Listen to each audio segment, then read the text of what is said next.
Good morning. Good morning.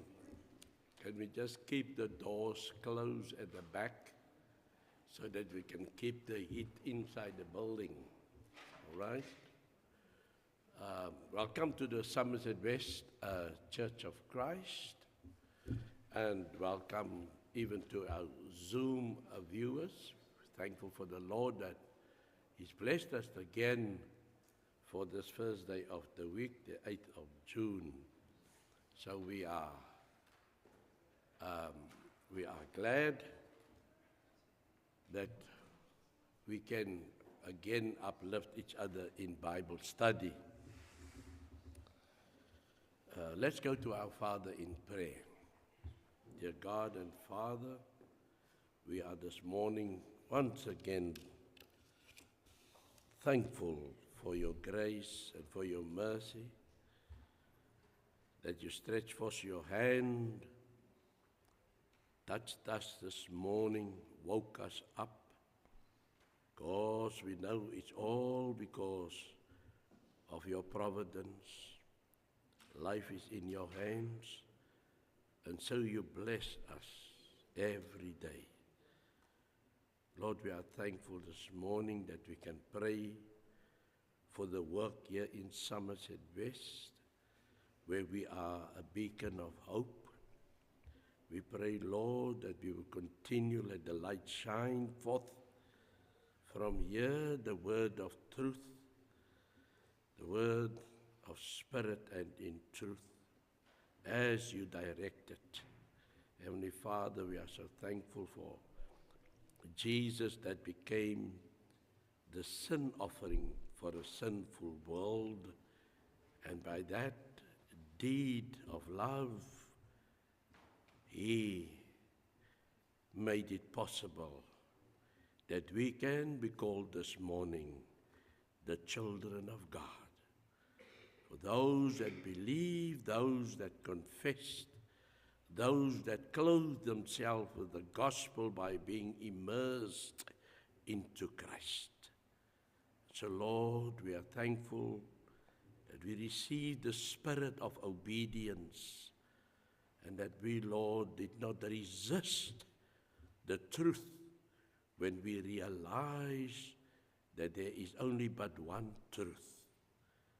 We know that Satan has also gone forth and it has blinded the minds of the eyes and the thoughts of man so that they can only worship Him. Yes, Lord, we are mindful of His temptation of Jesus. He did not resist even to tempt the Son of God. And so this morning, Lord, we realize that He has never downed His tools, that He is still busy to seek those that He wants to lead astray. But praise be to God Almighty that we have heard the gospel call, that we've been obedient to it, and we resisted the devil so that he can flee from us. Heavenly Father, thank you. Thank you for Christ that died because of your love for the sinful world. This time, Lord, we are mindful of Wayne's mother, Sister Paulilli, that has fell and is been hospitalized. We know, Lord, that she's a frail lady. And in these times when we fall, our bones are not that strong. They're prone to break. And we, Lord, we pray that at this time that you would be the healer, Lord, that you will strengthen her, that you will take care of our dear Sister Judy. Oh, Lord, Heavenly Father, we need you every hour of every day. Even our hearts goes out to our Sister Sandy for her sister Ina that is battling, Lord. And so, Lord, we know that it is in times like these that we need a Savior. It's in times like these that we need an anchor. It's in times like these that we need a rock, and that rock is Jesus. And I pray, Lord, that Ina, at this moment, as she's battling her malady, that she will look up, the one that gave life. And I pray, Lord, this life on earth is temporary, but there's a life for everlasting, an eternal life. And Lord, I pray that she will give much attention to that calling. And I pray, Lord, that she will remember the Creator in these days. Lord, there's so much that we need you for. I pray, Lord, for every member of the church, that you would keep them in your bosom. You will protect them, you will heal them, you will comfort them, you will lead them, and you will guide them. All this I pray in Jesus' name. Amen. Thank you. This morning we are in the book of Daniel, and this is the second last chapter, and it's a very difficult chapter. It is actually, when we do with the students, I usually give the course intertestamental period. It is the time between the Old Testament and the New Testament. There where we find blank pages. It is that part. It's 400 years. And most of the scholars would call it the silent years. So you can Google the 400 silent years, or you can just Google the silent years, and they will take you there. But it was not so silent as everybody thinks. Now this chapter 11 is a culmination of all the things that took place. Daniel is the visionary. God is working through him. Although they say that when they went into exile, God stopped talking, or his presence was not so much felt in Israel. Well, there was no more Israel as a country because they were taken over or they went into exile. They had an evil government over them, an idolatrous government over them. But it's all which is, I almost want to put it like this. If you, I'm now going back to my childhood, and I said, when I grow up and I'm big, I'm going to buy me a tin of condensed milk. Nowadays it was just fresh milk. Those years you lived there in the rural areas, and there's cows are far from us, but anyway, maybe there's one or two cows. But the condensed milk tin was the milk. And we grow up, we say, when I grow up, my first pay, I'm going to buy me a tin of condensed milk.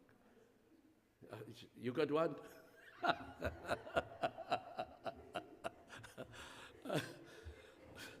I just keep it away from me, because now when you grow up and you buy that tin of condensed milk and you start eating it, I tell you, when that tin is quarter, you will never want to see a tin of condensed milk again, because somehow the body has got a counteraction.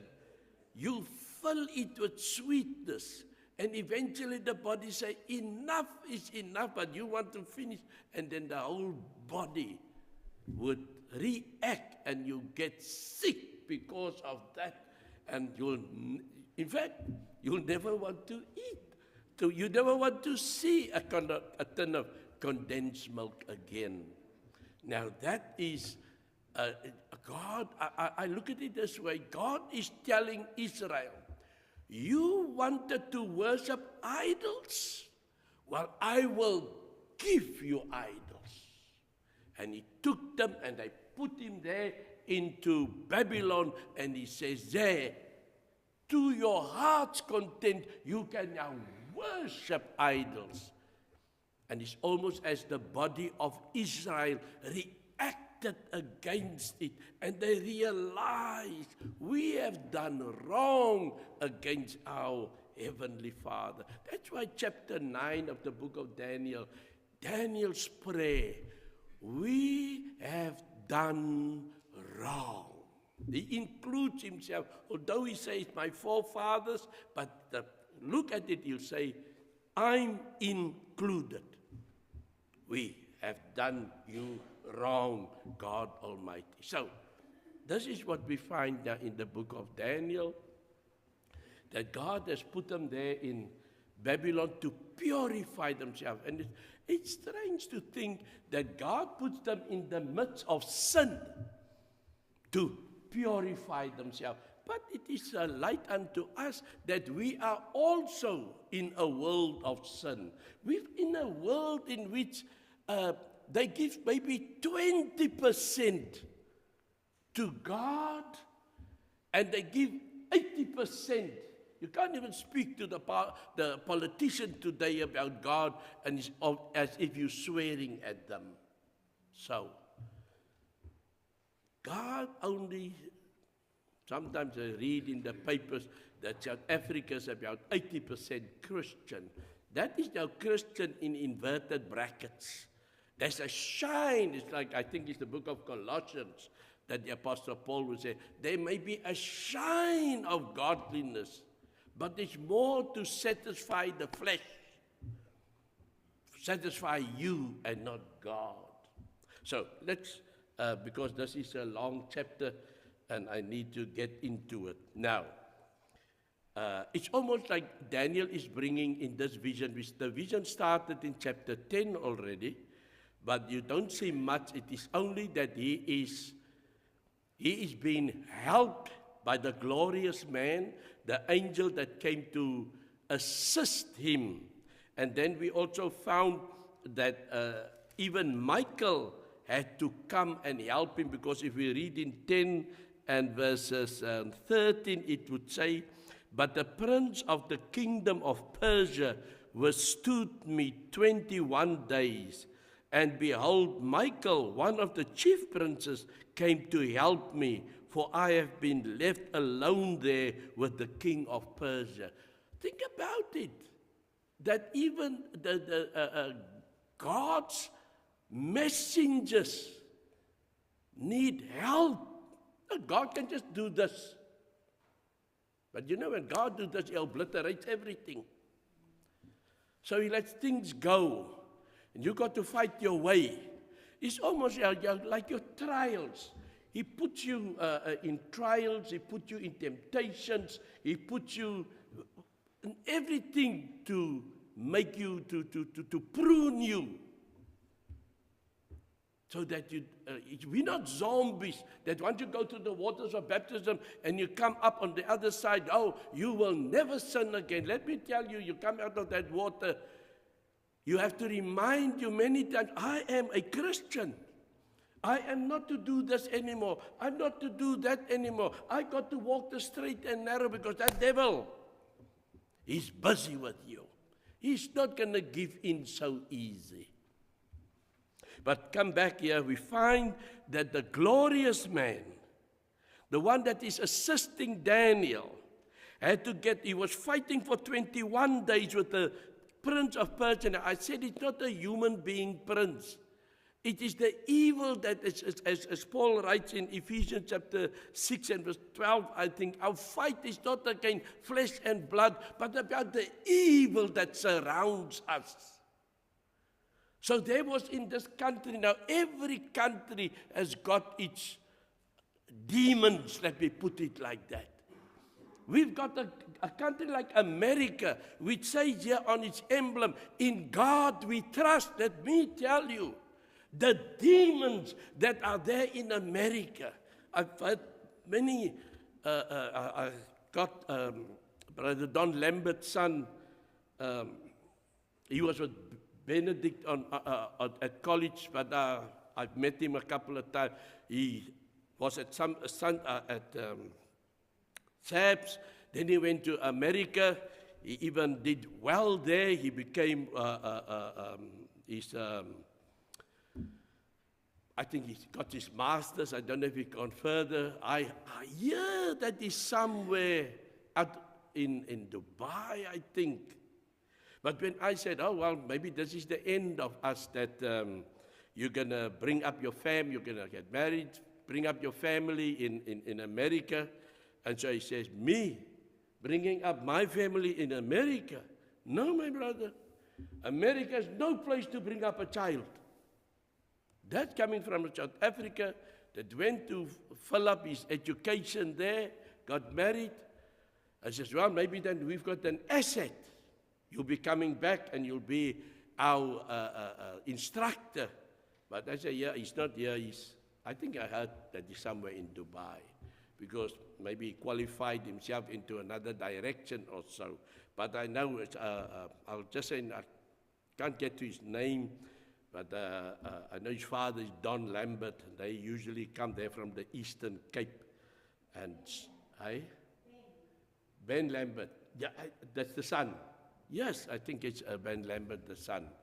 As I say, he told me, and not just him, others also said, America is not the...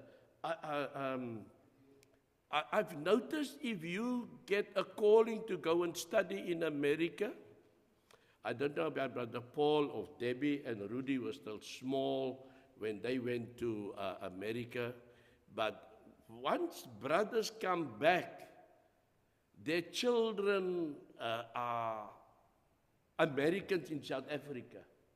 And I found that they've got to keep their children under the thumb, or they've got to be very strict. They've got to make them become South Africans again, if I have to put it. It all depends the age different. You come back with teenage children, if you leave here with your children 15, 14 years old, you've gone for 4 years, they're 19, 18 years old when you come back. Hey, those children are wayward. They will mislead even your South African purebreds. Sorry, I have to say it like that, because America has got a different upbringing, although in God we trust. Because like we hear about the prince of Persia that withstood the God messenger. So I believe even in America, there's so much demons that were standing up to in God we trust. And there's a man they call Donald Trump. He's trying his best to bring sanity back into America. And, they always say, pray for Jerusalem. Sometimes we need to pray for leaders that show that they want to restore godliness. It comes way by a different way. But this is Daniel. Let's come back to Daniel chapter 11. Now, the first 4 verses of Daniel is like, and in the chapter 11, and in the first year of Darius the Mede, that is now Daniel, even I, stood up to confirm and strengthen him. Okay, now that verse 1 there, goes with chapter 10. It just tells us that Michael, which is now the prince, is your prince, and is a stronger prince, is with Daniel.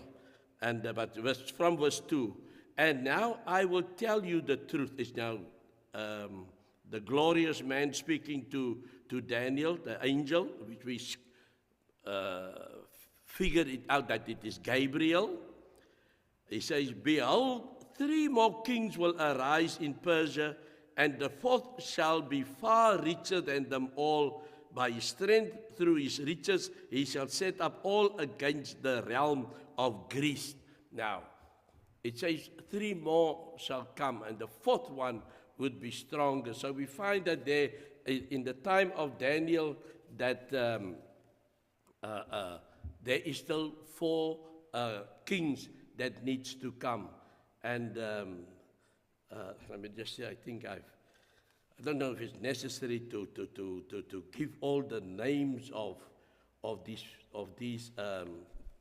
kings, and so otherwise it will just, one is Cambisi, the other one is Smerdis, the other is Darius the Great, and then Xerxes, the one that we read about in the book of Esther. So you can see Daniel is still will still know about all these kings that is there in Babylon. 4 kings will still come, but the 4th one is a strong one. He's going to challenge Greece. Now, we always know there's a small port which the Greeks can defend. There's a name that I call it. I can't get to the name now. And the Syrians, or the Babylon, well, this is now the Persians, they would also find themselves blocked because the Greeks defend that small portion of land and they can't get through. And they've made many attempts and they couldn't get through. And then Alexander the Great, when they draw back and they go and recuperate, build up their army, that was the time when Alexander the Great came through, because there was nobody defending it. There was no enemy on the other side. And from there, he just flew into the Medes and the Persians. And that's why it says, then a mighty king shall arise who shall rule with great dominion and do according to his will. And when he had arisen, his kingdom shall be broken up and divided toward the 4 winds of heaven, but not among his posterity, nor according to his dominion with which he ruled, for his kingdom shall be uprooted even for others besides these. So, while the Medes the Medes and Persians tried to get to Greek, and those 4 kings, their time has come, one after the other one. Xerxes was then the last. This powerful king came through. Now that is Alexander the Great, and we read about him. I think it's in chapter 8. We have the vision which Daniel saw of the ram and the goat. The ram was on the one side with one big horn and one small horn, and then you see this goat coming from the west, flying with one horn in front of him, and the 2 of them make head contact, and the goat destroys the ram. It's all this that is just taking place here, chapter 7, in these few verses. And the ram, and then you'll also find, before that, Greece, we get the Babylon is the lion, the Medes, the Persians is the bear, that the one stand up on the one leg, like the one leg is shorter, that's Medes, and the Persian is stronger than the Medes, but they together. And then you see the leopard with 4 heads coming and 4 sets of wings. And that is why it says this, and when he had arisen, his kingdom shall be broken up and divided toward the 4 winds of heaven. In other words, north, south, east, and west. Now, we do not bother with the north and the east. Those kingdoms is not they are said like where they are, but we are most only concentrating on the north and the south kings. The north king is the Syrians, and the south king, because his kingdom was divided. One went to, which we call the south king, which is Egypt, Ptolemy, and the one went to the north, that is the Syrians, the Seleucids, and the other 2 is out of the picture. East and west is out of the picture. Now say also the king, and now you'll read about the king of the south and the king of the north, and this is how we will have to now. He says, also the king of the south shall become strong as well as one of his princes, and he shall gain power over him and have dominion. Now, Because you have now, as we can see, it was Babylon fighting to conquer the whole world. Then the Medes and the Persians came. They wanted to conquer the whole world. And then the Greeks came and they wanted to conquer the whole world. Now the Greeks' domain broke into 4 parts, or well, it was divided into 4 parts. And Alexander the Great thought, if I give each one a piece, they will not fight. But unfortunately, the north guy wanted to be strong. He also wanted to be a world ruler. And the south guy, Ptolemy, he also wanted to be a world ruler. So the 2 of them wanted to fight north, south. And right in the middle is the glory land, is the holy land, is Israel, or the remnant of Israel. Right in the middle. So, Egypt had to go through Israel to get to Syria. Syria has to go through Israel to get to the south. He was right there in the middle. And unfortunately, they had to pay the price. So, we find that the king of the south, he wanted to have dominion, and his dominion shall be great. And at the end of some years, they shall join forces, for the daughter of the king of the south shall go to the king of the north to make an agreement. So, why did Solomon have so many wives? He did not make army. He did not make war. He just went politely to the kingdom and he said, I can destroy you. But if you give me your daughter, I won't destroy you. You can have pleasure. You can have my daughter. And so he had 600 wives. I don't recollect if there's 600 countries around them. But it must be that every time when he feels like to make war, they offer him a daughter. Or, okay, you can have a daughter. You can, and that was how they sort of made agreements with the daughters. And here it says, for some years they shall join forces, for the daughter of the king of the south shall go to the king of the north to make an agreement. But unfortunately, this agreement was like the king of the north has to leave his wife and marry now this daughter.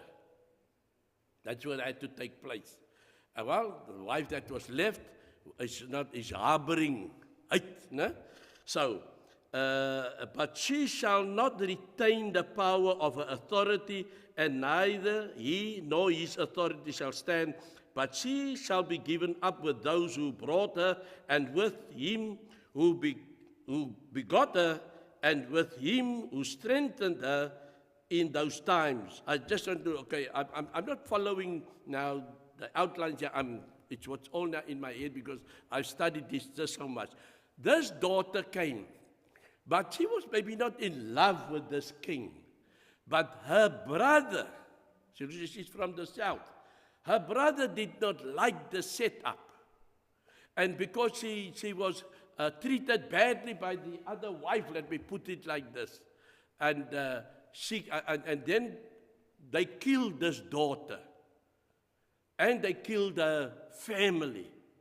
Then the brother, that is now in the south, pulled up and he went to the north. And all this is we can read in the books of Josephus.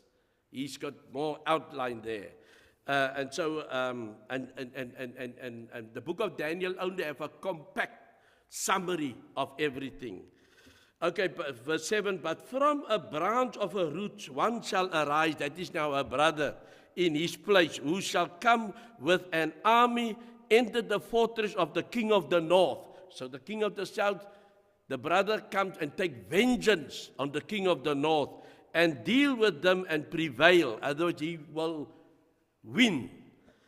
And he shall also carry their gods captive to Egypt with the princes and their precious articles of silver and gold, and he shall continue more years than the king of the north. Although this king of the south will outlive the king of the north. But just like when Nebuchadnezzar overpowered Jerusalem, what did he do? He took all the elements of the temple and all the gold and everything he took to Babylon. And that is why Belshazzar, when he had this great party, eventually from a drunken mind, he said, bring those holy items from Israel. I believe it's so holy. If we drink maybe out of that, we will all be holy. And so when they was drinking out of it, there appeared a hand writing the word, you have been found guilty. So that's now my own interpretation. You have been weighed and you have been found guilty. Let me put it like this. Today you're going to lose your kingdom. And that's that moment the meats and the persons went into his kingdom. Don't play with God. Although the history says that God was silent in those, God was still working behind the scenes. And maybe even today also, God is still working behind the scenes amongst all these. Every year it comes forward that most of the churches around us is just blasphemy. It is just sin that's devil worshippers even in the name of God.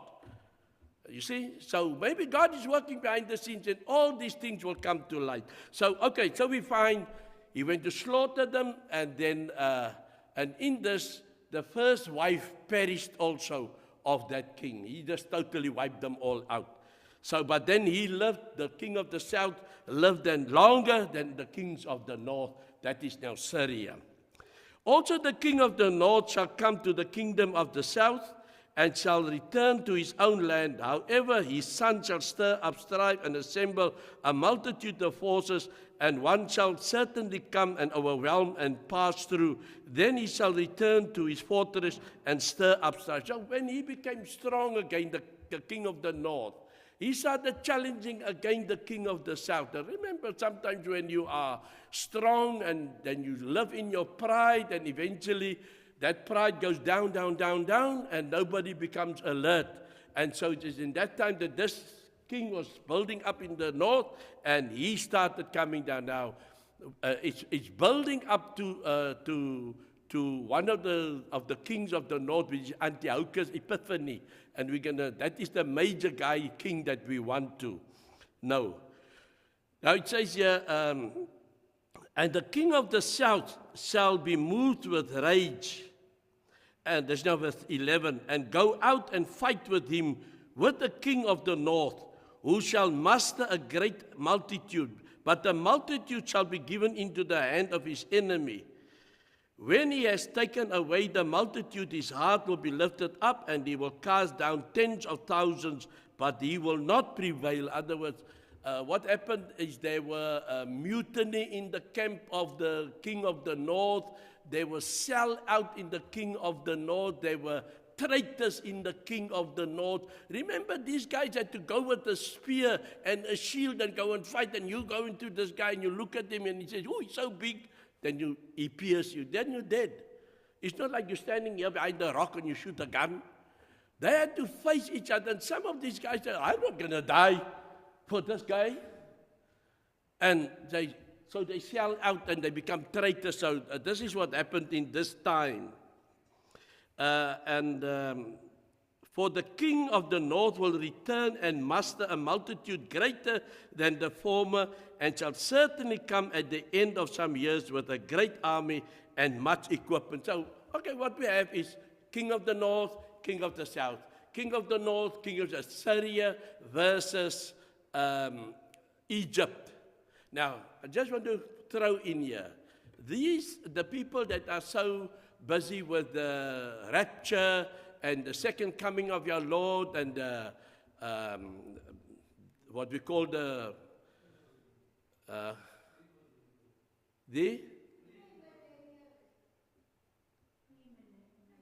premillennialism. Okay, the millennium guys, that's what I call them. They get pre and you get post, and the only thing is when is the judgment taking place before the millennium or after the millennium. But all these guys, and they sell wonderful books. Sorry to say, I was listening to John Hagee preaching there something, and afterwards I heard it was about 4 years ago that he had this sermon. But I was listening to it. Now, that's the point of listening to these preachers. I don't say I'm an expert in the Bible, but I can find my way through the Bible. And I can find what is true and what is not true. I feel I can see God's plan in the Bible that is ripped apart by people. And at the end of this preaching, buy this book, and buy this book, and buy this. And they're making money with these books because they tasted the people. Oh, and you know what I can't understand is that, they applaud. And I'm asking myself, what are you applauding for? This man is talking a lot of nonsense. It's not according to what the scripture says, but he's making them eat out of his hands so that they can pay that $200 for a book, which is a book of crap. Used only the Bible.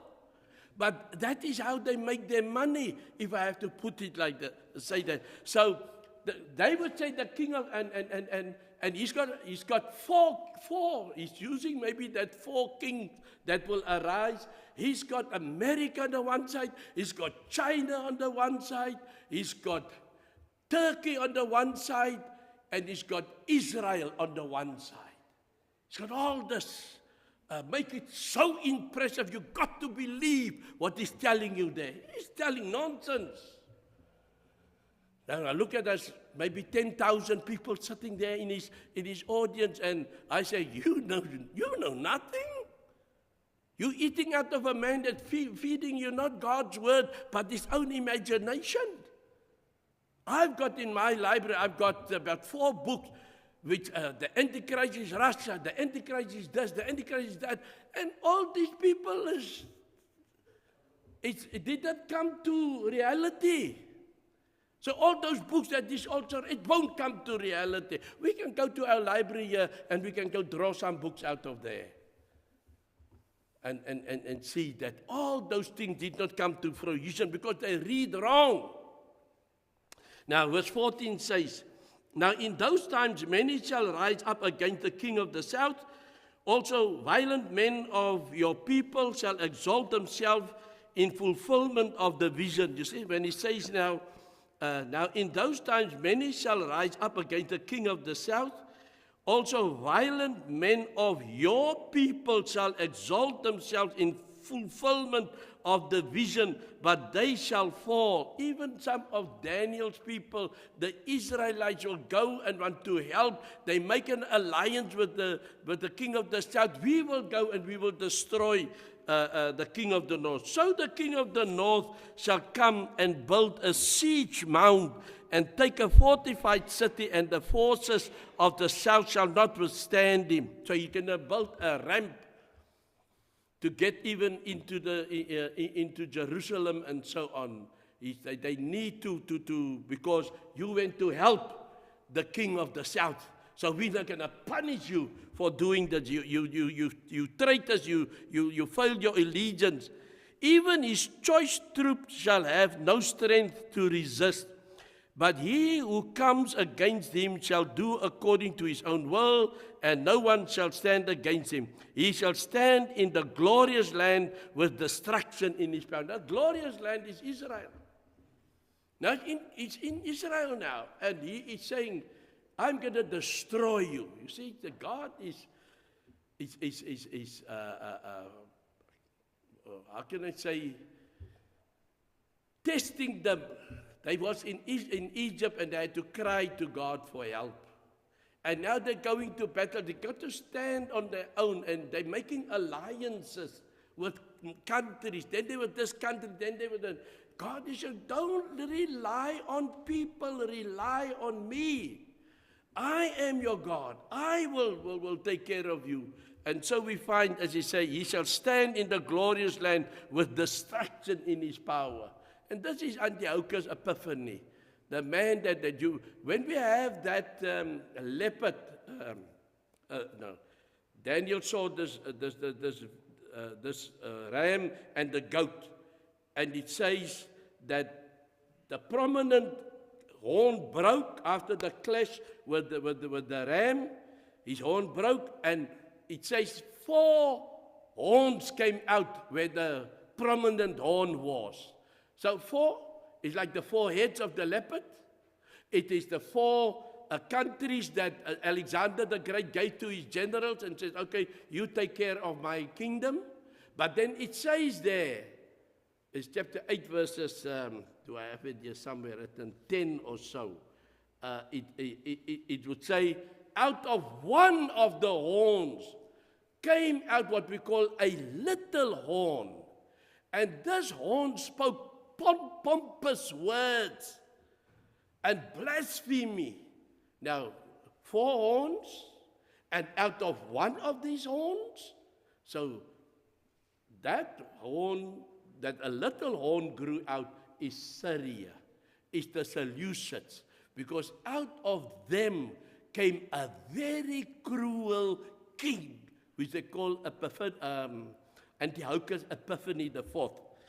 He shall set his face to enter, as verse 17, he shall set his face to enter the strength of his whole kingdom, and upright ones with him, thus shall he do, and he shall give him the daughter of woman to destroy it, but she shall not stand with him or be for him.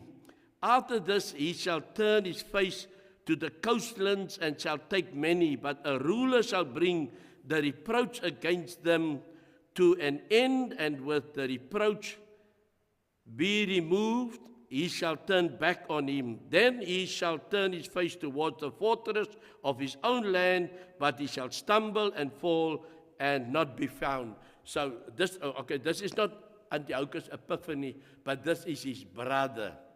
He also gave his daughter to the king of the south, because it's only the play is between the two of them. So he also gave a daughter, and he shall give him the daughter of woman to destroy it, so that she will now make him weak. You know, Samson and Delilah, how Delilah crept into Samson's heart and made him weak. This is what he's used. This is not like a weapon for him.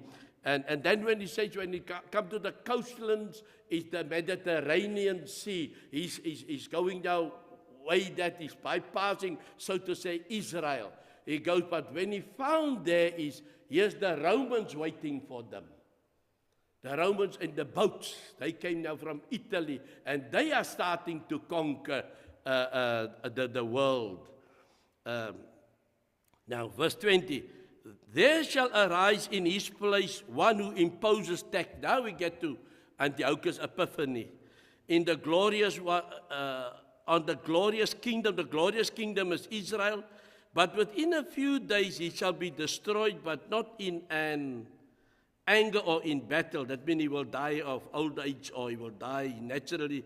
And in his place shall arise, here we get to Antiochus, a vile person, to whom they will not give honor or royalty, but he shall come in peaceably and seize the kingdom by intrigue. He comes in as this nice guy. Now that's how people say the Antichrist, when he comes, he's going to be like the nicest person. That's why they say Donald Trump is the Antichrist, because he comes in so that, just listen to me. I am the great Donald Trump. I will see America first. And that is why I say, he's soothing. What's the Antichrist? He's the Antichrist. The people are calling now. The same as that, but he's going to be just give him 3.5 years, and then his terror is going to start. And remember, then he's only got half a year left to still be president. Then his wrath, his vileness will come. He's just soothing the world now. And this is what that is how they describe here the Antichrist. By intrigue. With the force of a flood they shall be swept away from before him and be broken, and also the prince of the covenant. Now the prince of the covenant is Israel, is Michael, is Gabriel. He's standing up against these angels of God. And after the league is made with him, he shall act deceitfully, for he shall come up and be strong with a small number of people. He shall enter peaceably even into the richest places of the province, and he shall do what his fathers have not done, otherwise he will be greater than all the kings before him. Nor his forefathers he shall disperse among them, and plunder, spoil, and riches, and he shall devise his plans against the strongholds, but only for a time. So his time or his life is measured after he's doing all these things between north and south, and Israel in the middle. He shall stir up his power and his courage against the king of the south with a great army, and the king of the south shall be stirred up to battle with a very great mighty army, but he shall not stand, for they shall devise plans against him, now against the king of the south. Yet those who eat of the portion of his delicacy shall destroy him, his army shall be swept away, and many shall fall down and be slain. Both these kings' hearts shall be bent on evil, and they shall speak lies at the same table, and it shall not prosper, for the end will still be at the appointed time. While returning to his land with great riches, his heart shall be moved against the holy covenant. So he shall do damage and return to his own land. So they are fighting, like you're just giving the one's daughter and so on. But now they come to agreement. They're sitting around the table, king of the south, king of the north. But they are filled with lies. They are treacherous. They are only looking out for their own domain. And so when he left the king of the south, then news came to Jerusalem that he lost and he died in battle. And so when he came to Jerusalem, he asked, "Why are you guys so merry?" They all looked, "Oh, we thought he was dead." And just because of that they thought he was dead, he met his Moses and they destroyed him. He really pulled out all the stops.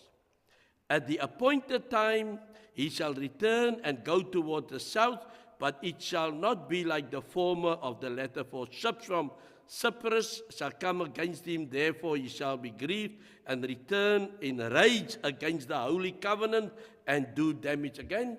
He tried again, he did now damage, but he goes back again to fight against Egypt. When he's on his return, he fights again. So he shall return and show regard for those who forsake the holy covenant.